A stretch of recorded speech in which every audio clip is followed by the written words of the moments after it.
Welcome to Little Known Black History Facts. Please like, share, and subscribe to the channel. Jesse Binga, the rise and fall of the richest black banker in Chicago. Jesse Binga opened doors for African-American Chicagoans.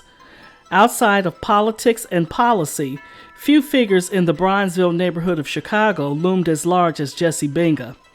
Born in Detroit in 1865, Binga learned his father's trade of barbering and spent time working in a lawyer's office. In the 1880s, Binga moved to the Pacific Northwest, working as a barber and making some money in real estate speculation.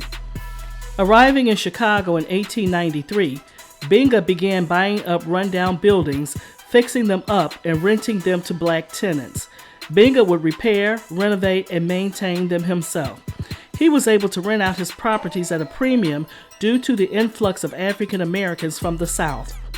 In 1905, he took out a long-term lease on an apartment building, which resulted in the mass exodus of all the white tenants, a practice which later became known as blockbusting. Within 15 years, Binga was one of the richest African Americans in the city, and in 1908 he started his own bank. In 1910, he married Eudora Johnson, the daughter of the richest Negro in Chicago, policy kingpin John Mushmouth Johnson. In 1917, he bought a mansion in the Washington Park neighborhood. One of the Southside's leading black bankers and real estate men, Binga was the first black to live in this section of the Washington Park. His home, as well as his bank at 36th Place and State, were repeatedly bombed by whites who sought to halt the movement of blacks into Grand Boulevard in Washington Park. It was an all-white neighborhood at the time, and when racial tensions heightened in 1919, the house was bombed on 7 separate occasions. Each time he refused offers from whites to buy him out and rebuilt the house. He hired round-the-clock guards and offered a $1,000 reward for the bombers, but no one was ever arrested. In 1908, Jesse Binga opened the Binga Bank. The Binga Bank became a major financial player in Chicago, competing with the white banks. He joined the Chicago Clearinghouse, an association of bankers created to help support each other in times of trouble. The bank was the first to be owned and run by an African American in the North. Because of his bank, other black-owned businesses were able to establish themselves in the area as well. Binga's bank staff included highly educated, skilled black professionals from top-tier academic institutions like the University of Chicago, the University of Michigan, and Oberlin College. Jesse Binga was revered in the community, and his bank loaned money that allowed blacks to buy homes and start businesses.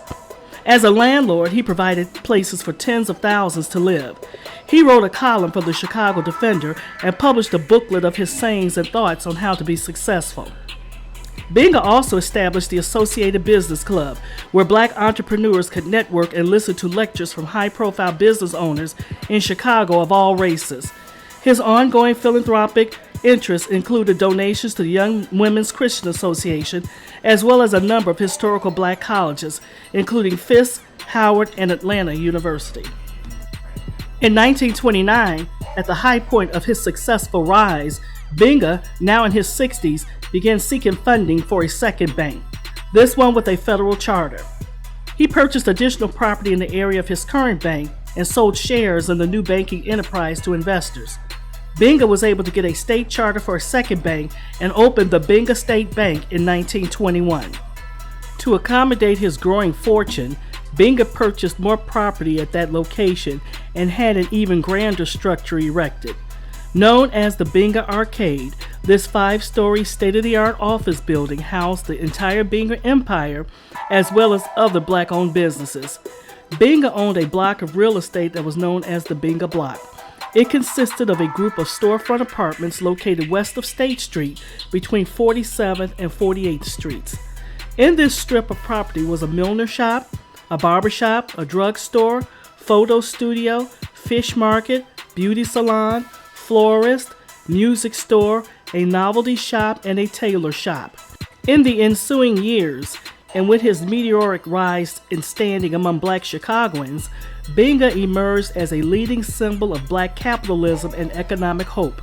However, trouble was brewing on the horizon. When the Great Depression hit, Binga's bank was in trouble. Depositors began pulling out their money, and people who had lost their jobs couldn't repay their loans.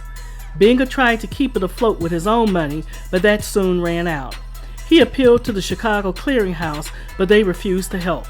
Many had problems of their own, and others saw a way to get rid of a troublesome competitor.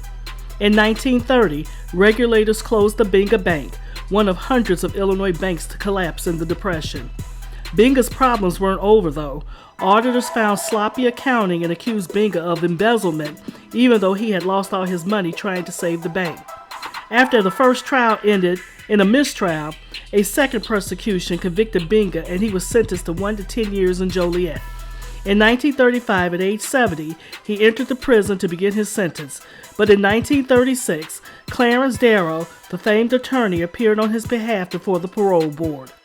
The pastor of St. Anselm Catholic Church presented a petition in favor of parole signed by 10,000 black Chicagoans. Some had lost their savings when his bank folded. Jesse Binga was released 2 years later. Binga was broke and had lost his banks and properties. He took on the job as a handyman at the Catholic Church. In 1941, he was pardoned by the governor of Illinois. He returned to his South Park Avenue home, for which arsonists could not drive him. But by the time he died in 1950, he had moved in with a nephew. Although his bank and the Binga Arcade are gone, his home remains. But perhaps the most eloquent memorial is the judgment Darrow offered the parole board. I have known Binga for 30 years, and he is a man of fine character. He lost his fortune trying to keep his bank open. Binga died at age 87, still revered in Bronzeville. Until next time, please like, share, comment, and subscribe to the channel. Press the bell to be notified of future uploads. Thank you for watching.